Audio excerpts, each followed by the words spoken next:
É maravilhoso, né? Nós podemos louvar a Deus, podemos adorar a Deus. Eu estava conversando, né, com o irmão ali na porta, e a gente aprende muito, né, trabalhando na África. Nós trabalhamos num país mais pobre do mundo, né? Isso é estatística 2019, agora dezembro, mas mesmo eles não tendo o que comer ao meio-dia na igreja, eles vão para o culto às 9 da manhã e estão lá dançando, adorando e louvando o nome de nosso Senhor. Então eu sempre falo que para mim a gente aprende muito com eles, que é uma alegria muito grande. Eles não louvam a Deus porque eles têm ou porque eles não têm, eles louvam a Deus porque Deus é Deus. E isso nós precisamos aprender muito no Brasil. Nós não podemos servir a Deus porque temos ou não temos. Nós temos que servi-lo porque Ele é Deus, Ele é Criador dos céus e da terra, Ele nos salvou, Ele nos libertou, Ele nos deu vida e vida em abundância. Então, independente daquilo que eu tenho ou não tenho, eu preciso adorar, eu preciso louvar o nome do nosso Senhor. Isso a gente aprende muito com esse povo lá no Níger. Por isso que eu sempre falo que é um privilégio ser missionário, é um privilégio poder servir a Deus, pregar o Evangelho, levar Jesus para as pessoas que nunca ouviram falar dEle. E o meu desejo nessa noite é que Deus possa falar ao teu coração. Você foi salvo e Deus tem um plano para a tua vida. Deus tem um propósito para a tua vida. Assim como Deus tem um propósito para a minha vida, assim como o Senhor me salvou e me levou para a África pregar o Evangelho, Deus tem um plano para a tua vida, e esse plano não é para você ficar sentado no banco de uma igreja. Deus tem um plano para que nós possamos pregar o Evangelho. Para isso Jesus veio e formou a igreja na face da terra, para que a igreja pudesse anunciar Jesus como Senhor e Salvador. Amém? Antes de falar do projeto Equibala, eu quero deixar uma mensagem, um texto aqui nessa noite, que é em Atos capítulo 26, é um texto que eu sempre ministro, que eu sempre falo por onde eu passo, mas é um texto que todos os dias Deus fala ao meu coração de forma diferente. Atos dos Apóstolos, capítulo 26, nós vamos ler a partir do versículo 10.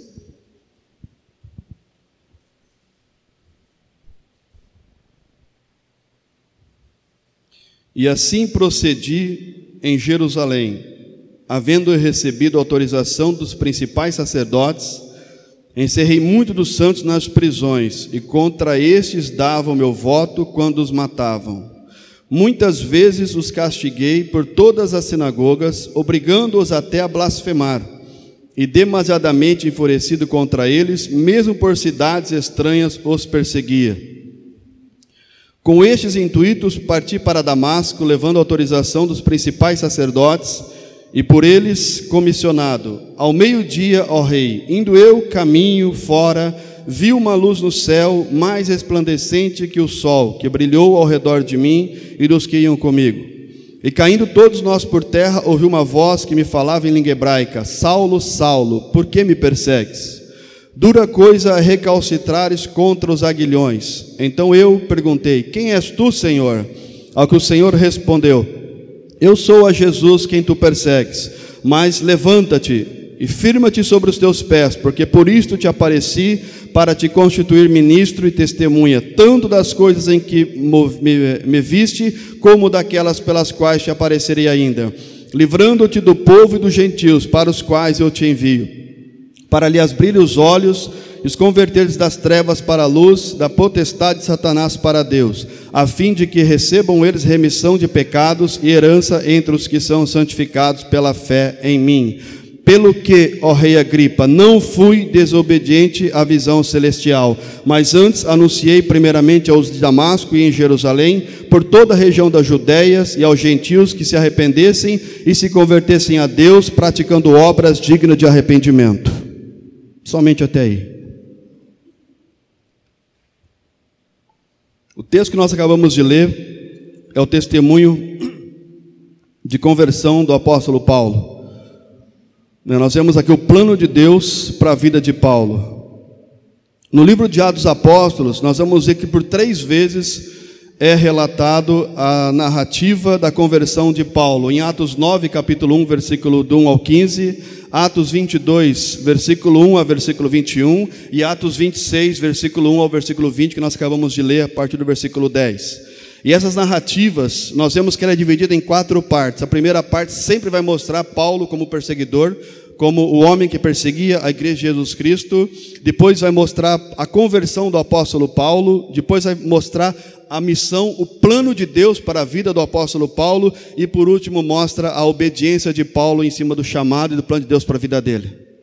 Eu costumo dizer por onde eu passo que o apóstolo Paulo foi um dos primeiros terroristas que nós já vimos em toda a história. Hoje se fala-se muito em terrorismo, no oeste da África, no norte da África, no Oriente Médio, na Europa, na América.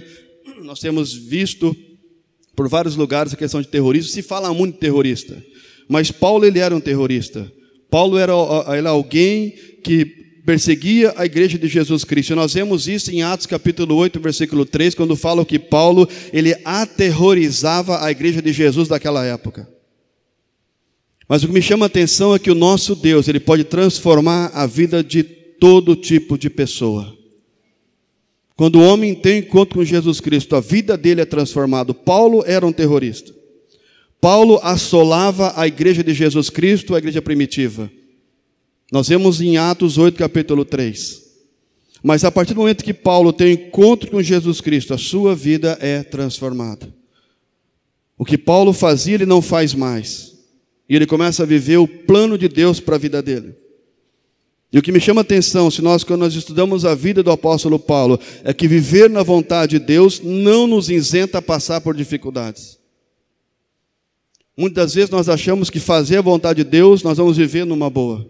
Mas quando nós estudamos a vida de Paulo, nós vamos ver que mesmo vivendo o plano de Deus para a vida dele, Paulo passou por vários tipos de dificuldades. Então guarda no seu coração, viver a vontade de Deus não vai te isentar de passar por dificuldade, mas na dificuldade o nosso Deus é conosco. Como eu falei aqui de manhã, quando o Senhor diz em Mateus 29, do 18 ao 20, para nós pregarmos o Evangelho, que Ele seria conosco todos os dias até a consumação dos séculos. Amém? Nós nunca vamos estar sozinhos, o Senhor sempre vai estar conosco dentro da nossa obediência ao plano que Ele tem para nossas vidas. E quando nós estudamos a vida de Paulo, as etapas do ministério do apóstolo Paulo, se nós vamos percorrer um pouquinho no livro de Atos dos Apóstolos, capítulo 9, versículo 1, versículo 15, a conversão de Paulo. Paulo, a caminho de Damasco, para perseguir os cristãos, tem encontro com Jesus Cristo. Se converte ao Evangelho, o Senhor fala para Ananias, no versículo 15 de Atos 9, que Paulo seria um instrumento para levar o Evangelho aos reis e aos gentios. E aí depois nós vemos em Atos 11, Barnabé indo buscar Paulo, para que os dois pudessem servir na igreja de Antioquia por 1 ano. E lá no versículo 26, 27, 25 e 26, nós vamos ver que Paulo e Barnabé serviu a igreja de Antioquia por 1 ano, pregando a palavra e ensinando os novos convertidos. E depois nós vemos em Atos 13 o Espírito Santo de Deus separando Paulo e Barnabé para a obra missionária. Atos capítulo 13, do versículo 5 ao versículo 26, nós vemos a primeira viagem missionária do apóstolo Paulo, levando o evangelho às pessoas que não conheciam Jesus Cristo. E nós vamos caminhando no livro de Atos, Atos capítulo 15 e até Atos 18, a segunda viagem missionária. O apóstolo Paulo então é formado 2 equipes, Paulo com uma equipe e Barnabé com outra equipe. Eles voltam para fortalecer as igrejas sido fundadas na primeira viagem missionária e ainda levando o evangelho a lugares que não tinha sido pregado o evangelho. Eles voltam para Antioquia e a partir de Atos 18 acontece a terceira viagem missionária do apóstolo Paulo. Até Atos 21, 17, levando o evangelho a lugares onde Cristo não tinha sido conhecido. O que me chama a atenção, olhando para a vida de Paulo, é que em 20 ou 25 anos de ministério, o apóstolo Paulo tinha levado o evangelho a todo mundo conhecido daquela época, a ponto de ele escrever em Romanos capítulo 15, versículo 23, onde ele diz que não tinha mais campo onde pregar o evangelho, e que como plano ele queria ir para a Espanha, mas queria passar em Roma, estar com os irmãos de Roma, e depois a igreja de Roma enviar Paulo até a Espanha. Um homem que obedeceu a Deus, em pouco mais de 20 ou 25 anos de ministério, pôde levar o evangelho a todo mundo conhecido daquela época. Eu fico imaginando hoje que nós somos, como eu disse de manhã, no mundo nós somos 1 bilhão e 500 milhões de cristãos. Se como cristão nós obedecemos a Deus, o que nós podemos fazer hoje em relação à obra missionária? Se um homem só, Em 20 e poucos anos de ministério, ele pôde evangelizar todo mundo conhecido daquela época. Toda a bacia do Mediterrâneo foi alcançada com o evangelho, porque o apóstolo Paulo obedeceu ao plano que Deus tinha para a vida dele. Se nós obedecemos a Deus como igreja no século 21, se nós vivemos como discípulos de Jesus Cristo, se nós obedecemos a ordem que ele deixou muito específico em Mateus, Marcos, Lucas e João, aonde nós estamos na terra para pregar o evangelho, adorar a Deus, como eu disse de manhã, nós vamos adorar a Deus em toda a eternidade, louvar o Senhor, nós vamos louvar a Deus aqui, vamos louvá-lo em toda a eternidade, mas pregar o evangelho, é somente hoje que nós podemos pregar o evangelho. Milhares de pessoas estão indo para a eternidade sem conhecer Jesus Cristo, porque nunca ouviram falar de Jesus. Mais de 150 mil pessoas morrem por dia e nunca ouviram falar o nome de Jesus. E nós somos 1 bilhão e 500 milhões de cristãos na face da terra.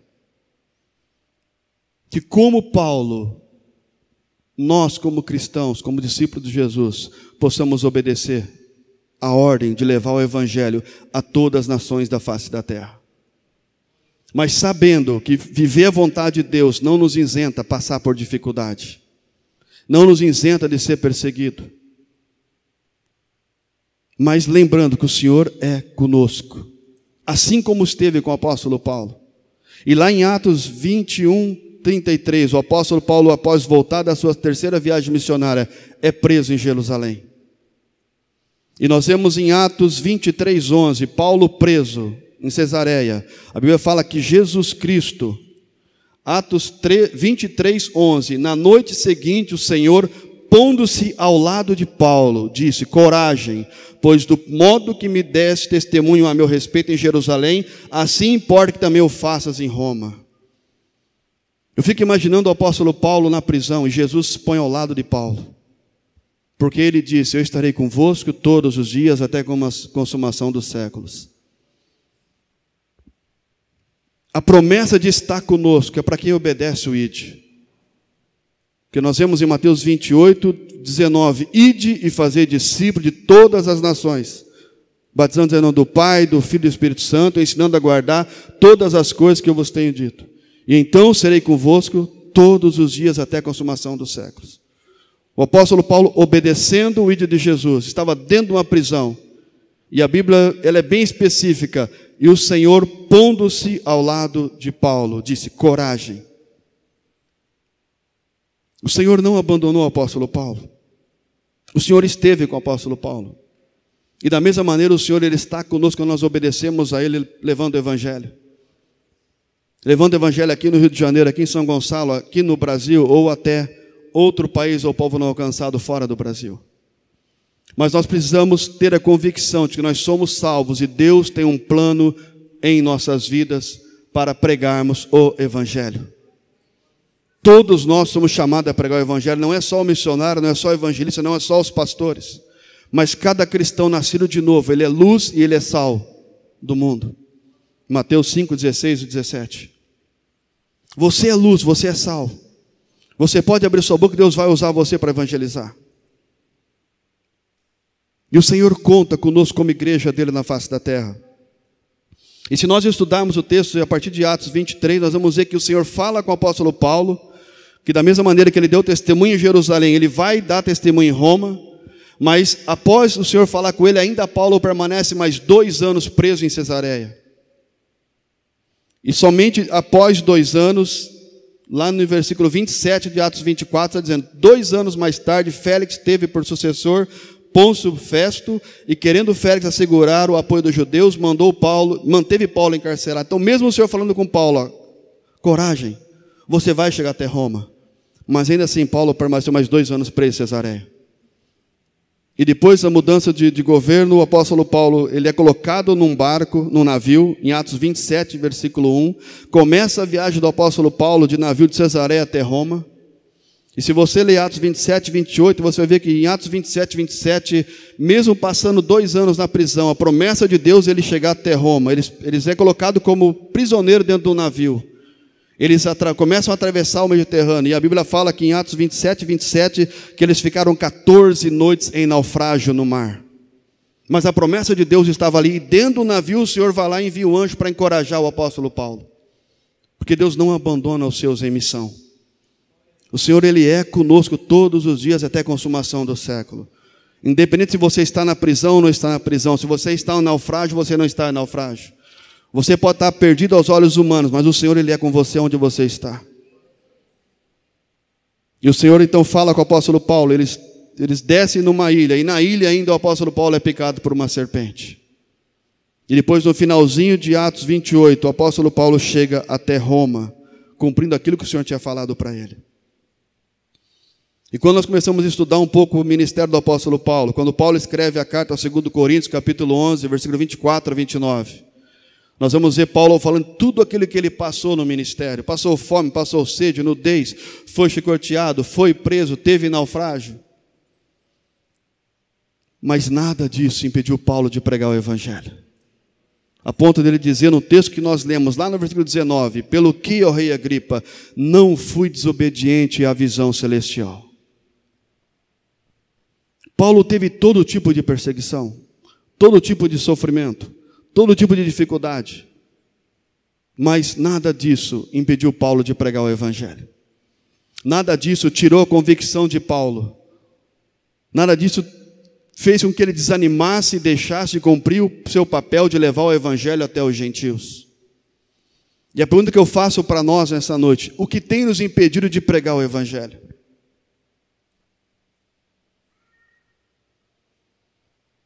O que tem te impedido de viver o plano de Deus para a tua vida e evangelizar? Será que nós estamos sendo chicoteados como Paulo? Será que nós estamos passando por um naufrágio? Será que nós passamos fome, sede, fomos chicoteados, somos perseguidos por pregar o evangelho no Brasil? Que naquele dia, diante do Senhor, nós possamos dizer como Paulo diz por rei Agripa: Senhor, eu não fui desobediente à visão celestial. Porque como igreja de Jesus, se nós lemos a Bíblia, se nós lemos o Evangelho, nós vamos ver que é bem clara o plano de Deus para a igreja na face da terra. A igreja está estabelecida para pregar o Evangelho. O nome igreja, chamados para fora em grego, eclésia. Nós viemos na igreja, nos fortalecemos, nos enchemos, nos animamos uns aos outros, nos encorajamos uns aos outros, e depois saímos lá fora pregar o evangelho. Este é o chamado da igreja. Mas 2000 anos estão se passando, e ainda há 7.000 povos não alcançados com o evangelho. Ainda há dos 7 bilhões, 2 bilhões de pessoas que nunca ouviram falar o nome de Jesus Cristo. Pessoas que já ouviram de tudo, mas não conhecem que Deus tinha um filho e fez dele um missionário. Que nós possamos obedecer o que Deus tem para nossas vidas, e que um dia nós possamos dizer como o apóstolo Paulo, em 2 Timóteo 4,7, combati o bom combate, completei a carreira e guardei a fé. Que nós possamos ter convicção que nós vivemos a nossa vida na terra, obedecendo o ID de Jesus Cristo. Não estou dizendo que todo mundo vai sair daqui lá para a África ou para a Ásia pregar o evangelho, mas o que estou querendo dizer é que nós somos chamados a evangelizar. Nós somos chamados a pregar o evangelho, seja na nossa casa, na vizinhança, na escola, no ônibus, no metrô, na praça. E se Deus colocar no seu coração chamado específico para fora do Brasil, se prepara e obedeça a Ele. Que você não deixe passar os seus anos de vida, para quando você estiver já idoso, você falar para alguém: eu não obedeci a Deus, o Senhor me chamou para ser missionário. Eu tenho encontrado isso em algumas igrejas que eu participo. Pessoas que nos buscam no final do culto e falam: missionário, eu recebi o chamado quando tinha 15 anos de idade, e hoje eu tenho 60, e eu fiquei cuidando das minhas filhas, dos meus netos e bisnetos, e hoje eu não posso mais ir para missões. Mas que o Senhor te chamou, largue tudo, obedeça a Ele. Ele te salvou, Ele tem um plano para a tua vida, Ele vai estar com você onde você estiver, Ele vai te sustentar. Obedeça. Eu estou em missões há 20 anos, e sempre o Senhor esteve conosco. Passamos dificuldade? Passamos dificuldade. Há perseguição? Há perseguição. Quase morremos em 2015 nos ataques que teve no Níger, mas Deus nos guardou. Eles passaram em frente à nossa casa, e não viram a nossa casa. Atacaram outros lugares ao redor onde nós morávamos, mas a nossa casa não. Estava eu, Anibélio e Samuel. Porque eis que estou convosco todos os dias até a consumação do século. Ele é fiel. Ele é fiel. Mas Ele pede para nós somente obediência. Paulo tinha uma convicção muito forte. Em Romanos 1,16, não me envergonhe do Evangelho, pois é o poder de Deus para a salvação de todo aquele que nele crê. Nós precisamos, como cristãos do século XXI, ter essa convicção de que só Jesus Cristo pode salvar. Não é outras religiões, não é religiosidade, não é o hinduísmo com seus mais de 800 milhões de adeptos, não é o islamismo com mais de 1 bilhão de adeptos. É Jesus, Ele é o caminho, a verdade, a vida, ninguém vem ao Pai senão por Ele. Só Ele pode transformar a vida do ser humano, assim como transformou Paulo, perseguidor, a um homem que obedeceu e levou o Evangelho ao mundo conhecido em 25 anos de ministério. E naquele tempo não tinha avião. Era a pé, a cavalo ou a barco. Mas Paulo não deixou de obedecer a Jesus. A ponto de ele escrever em 1 Coríntios 9,16: ai de mim, se não pregar o Evangelho. Que nós possamos ter esse sentimento no nosso coração. Ai de mim, se não pregar o Evangelho. Ai de mim, se não aproveitar as oportunidades diárias para anunciar Jesus como Senhor e Salvador da minha vida. Que nessa noite o Espírito Santo de Deus possa ministrar o teu coração. E que naquele dia você possa dizer para o Senhor: Pai, eu não fui desobediente à visão que o Senhor tem para mim. É só nós lermos os 4 evangelhos. Jesus é muito claro e específico para a igreja. Ser discípulo, renunciar, abandonar, tomar a cruz, seguir, levar o Evangelho a todos os povos da face da terra. Nós não precisamos que um anjo desça do céu para falar para nós pregar o Evangelho. Nós não precisamos de outra revelação, a revelação é a palavra de Deus. E eu sei que aqui na IBC é pregado o Evangelho verdadeiro.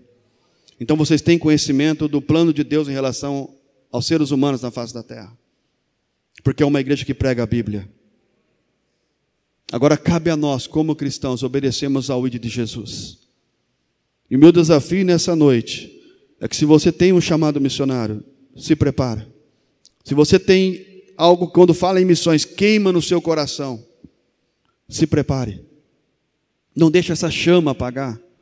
Não deixe as coisas do mundo apagar essa chama que o Senhor tem colocado no seu coração. Não se envolva com outra coisa a não ser a obra de Deus, o chamado de Deus para a tua vida. Se é solteiro, Deus pode preparar um casamento para você lá na África. Eu fui solteiro e casei lá na África com a Anibele. Então ser solteiro não é impedimento para servir a Deus em missões. Se é casado também não é impedimento. Deus chama os dois, Deus prepara e manda os dois. Se tem filho, Deus prepara os filhos e manda também, e prepara a escola para os filhos lá fora.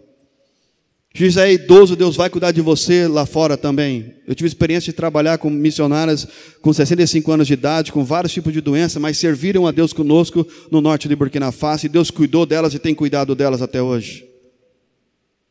Não há impedimento para servir o Senhor. Que nessa noite você possa olhar para o teu coração. E aquilo que o Senhor tem colocado no teu coração, seja pregar aqui ou seja pregar em outro país, se prepare. Porque há povos lá fora esperando você para pregar o Evangelho. Há povos no Brasil, tribos indígenas, ribeirinhos, quilombolas, ciganos, à espera de alguém para falar de Jesus para eles. Mas não desobedeça a Jesus. E nós vemos em João 15,16, quando Jesus fala: não foste vós que me escolheste a mim, pelo contrário, eu vos escolhi a vós outros e vos designei, para que vade e deis fruto e o vosso fruto permaneça. Jesus te escolheu, Ele te salvou, e Ele tem um plano para a tua vida. Assim como Ele tinha um plano para o apóstolo Paulo, de quando Ele salva Paulo, Ele já fala para Ananias: vai lá, ora para aquele homem que perseguia a minha igreja, porque este é o instrumento de Deus para levar o Evangelho aos reis e aos gentios. Deus tinha um propósito na vida do apóstolo Paulo, e Deus tem um propósito para mim e para você nessa noite. E o propósito maior de Deus é a evangelização do mundo. Agora cabe você buscar em Deus, se é aqui ou se é entre um povo não alcançado. E aquilo que o Senhor colocar no seu coração, se prepare, pregue o Evangelho. Não espere passar anos para anunciar o Evangelho. Obedeça a Deus. Amém, queridos? Que o Senhor possa ministrar o teu coração. Há um desafio, como eu disse hoje de manhã, muito grande de obreiros. Há povos abertos ao Evangelho. Há países abertos ao Evangelho. Há vilarejo à espera de um pastor pregar o Evangelho. E muitas vezes nós não temos quem enviar. E quando eu olho para a igreja brasileira, em muitas igrejas tem 30, 40, 50 líderes. Pessoas capacitadas com conhecimento, com estudo, que podem ir servir a Deus em outro país. Mas muitas vezes não querem. Mas que o Espírito de Deus possa despertar a igreja brasileira. E que você que está aqui, você que vai estar nos ouvindo pela internet, obedeça a Deus. O mundo está preparado para ouvir o Evangelho. E nós precisamos estar preparados para pregar o Evangelho. Amém? Eu quero falar um pouquinho do projeto Equibala. Se você puder colocar para mim o PowerPoint, a apresentação do ministério.